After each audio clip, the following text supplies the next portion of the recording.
بسم اللہ الرحمن الرحیم۔ السلام علیکم ورحمۃ اللہ وبرکاتہ۔ آپ کو یوٹیوب چینل VOT یعنی وائس آف ٹروتھ میں خوش آمدید ہے۔ آخر اس درد کی دوا کیا ہے، اس موضوع پر آج پاکستان کے بارے میں مختصراً گفتگو کی جائے گی۔ ناظرین، شمشاد احمد ایک انتہائی تجربہ کار اور سیزنڈ ڈپلومیٹ ہیں جن کی عمر تقریباً 82 برس ہونے کو ہے، اور انہوں نے ایران، جنوبی کوریا میں بطور سفیر کے علاوہ پاکستان کی وزارت خارجہ کے سیکریٹری اور اقوام متحدہ میں پاکستان کے مستقل مندوب کی حیثیت میں نمایاں خدمات انجام دی ہیں۔ وہ آج کل کے پاکستان کے بارے میں کیا کہتے ہیں، یہ ذرا سن لیں۔ اللہ تعالیٰ جو ہی مجھے اٹھا لے گا میں شکر کروں گا، کیونکہ میرا آج دل بھر گیا ہے بالکل۔ اور اگر کسی نے مجھے پھانسی دینی ہے وہ بھی دے دے۔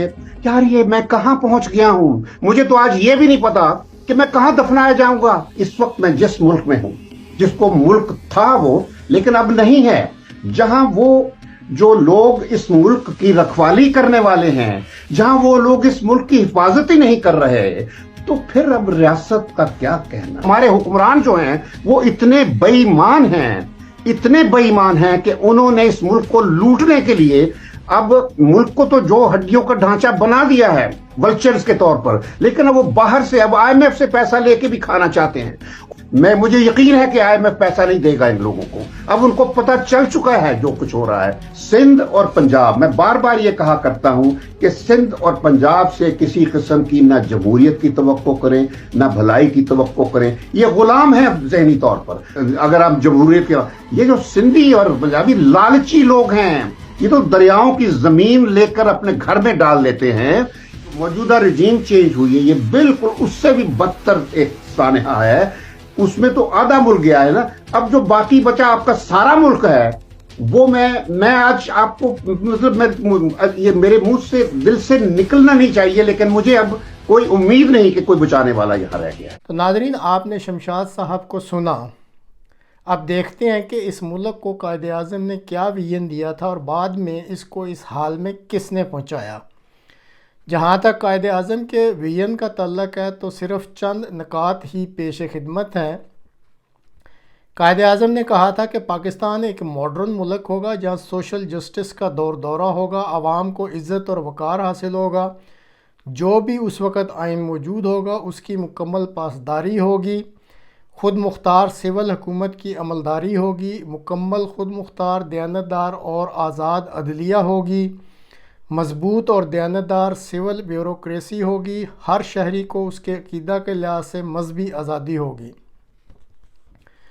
آزادی کے فوراً بعد ایک پاکستانی فوجی افسر نے قائد اعظم کو شکایت کی کہ آزادی کے باوجود ہمارے اوپر برطانوی فوجی افسر کمانڈ کر رہے ہیں۔ اس پر قائد اعظم نے افسر کو سرزنش کرتے ہوئے کہا کہ مت بھولو کہ پاکستان کی افواج عوام کی خادم ہے، اور بحیثیت فوجی افسر تم پالیسیاں نہیں بناتے بلکہ یہ ہم سویلین ہیں جو پالیسیاں بناتے ہیں۔ فوج کا کام صرف اتنا ہے کہ اس ملک کے دفاع کے لیے جو کام بھی اس کے سپرد کیا جائے وہ سر انجام دے۔ اسی طرح ایک دفعہ سٹاف کالج کے دورہ کے دوران افسروں کو قائد اعظم نے کہا کہ اس ملک کے آئین سے وفاداری کے حلف کو آپ سنجیدگی سے پڑھ کر اس پر عمل کیا کریں۔ پشاور میں سول بیوروکریٹ سے خطاب کرتے ہوئے قائد اعظم نے کہا کہ حکومتیں آنی جانی چیز ہیں، وزیر اعظم اور دیگر وزراء بھی بدلتے رہتے ہیں، لیکن آپ لوگ مستقل ملازمت کرتے ہیں۔ کسی بیوروکریٹ کو کسی سیاسی پارٹی، سیاسی لیڈر کی کبھی حمایت نہیں کرنی چاہیے، اور جو بھی قانونی حکومت برسر اقتدار ہو صرف اس کے قانونی احکامات کو بجا لانا چاہیے، اور اگر کوئی سول سرونٹ سیاسی لیڈروں کے دباؤ میں آ کر غیر قانونی کام کرتا ہے تو دراصل وہ اس ملک کی بنیادوں کو کھوکھلا کرتا ہے، اور اگر غیر قانونی احکامات نہ ماننے کی وجہ سے کوئی سیاسی لیڈر آپ کو نقصان پہنچاتا ہے تو آپ کو یہ قربانی دینی پڑے گی تاکہ ملک کا نقصان نہ ہو۔ اب قائد اعظم کے ویژن کے چند نکات بیان کرنے کے بعد دیکھتے ہیں کہ اس ملک کو موجودہ حال میں پہنچانے کا دراصل ذمہ دار کون ہے۔ خواجہ ناظم الدین جب سال 1951 میں وزیر اعظم بنے تو ان کے لیے تکلیف کا باعث جو بنے وہ بھی ایک سیاستدان اور بیوروکریٹ تھے جن کا نام گورنر جنرل غلام محمد تھا۔ انہوں نے خواجہ ناظم الدین کو سال 1953 میں چلتا کر دیا۔ اس وقت بہرحال بلند کردار کے چند سیاستدان موجود تھے جنہوں نے اگلی بوگرا کیبنٹ میں بطور وزیر حلف لینے سے صاف انکار کر دیا۔ ان میں سردار عبدالرب نشتر، عبدالستار مرزا اور محمود حسن وغیرہ شامل تھے۔ یہ ملک غلام محمد ہی ہیں جنہوں نے سیاسی میدان میں شعبدہ بازیاں شروع کیں، ملک میں پہلا مارشل لا لگایا اور پاکستان کی آئینی اسمبلی کو توڑ دیا۔ بعد میں آنے والے اسکندر مرزا گو خود فوجی جرنیل بھی تھے لیکن سیاستدان بھی بن چکے تھے۔ ان کے وقت میں بھی ملک کی سیاست کو سخت نقصان پہنچا اور پھر اپنے ہی مقرر کردہ آرمی چیف اور martial law administrator Ayub Khan کے ہاتھوں اقتدار سے نکال دیے گئے۔ وہ دن اور آج کا دن ملک کے ساتھ ایسا ہی کھلواڑ جاری ہے۔ باقی ناظرین، ماضی قریب کی تاریخ سے آپ اچھی طرح پہلے ہی آگاہ ہوں گے کیونکہ ایوب کے بعد کا جو دور ہے وہ سب کے ذہنوں میں موجود ہے۔ اس وقت ہمارے ملک میں جو طاقت کی تقسیم ہے وہ کچھ اس طرح سے لگتی ہے کہ فوجی چیف جو بلا شرکت غیر اصل طاقت رکھتے ہیں، بیوروکریسی صرف طاقت کے اصل مرکز کے احکامات مانتی ہے، عدلیہ چڑھتے سورج کی پوجا کرتی ہے اور سیاسی لیڈر جو ہیں وہ ہوا کا رخ دے کر اپنا بھاؤ تاؤ لگوا کر اصل طاقتوروں کو اپنی خدمات پیش کرتے رہتے ہیں۔ تجزیہ نگاروں میں آج کل حیدر مہدی ہیں جو اپنے پرسپیکٹو سے فوج کے چیف کو تمام مسائل کی جڑ سمجھتے ہیں اور پاکستان کے مسائل کے حل کے لیے آرمی چیف کے بلا شرکت غیر اختیارات کو نکیل ڈالنا چاہتے ہیں۔ سیاستدانوں میں توانا اور دلائل پر مبنی گفتگو صرف مصطفیٰ نواز کھوکھر کرتے ہیں جو اس ملک کے مسائل کی اصل جڑ سیاستدانوں کو سمجھتے ہیں۔ اگر پاکستان کی تاریخ کا آپ گہری نظر سے جائزہ لیں تو اصل قصوروار واقعی اس ملک کے سیاستدان ہی ہیں۔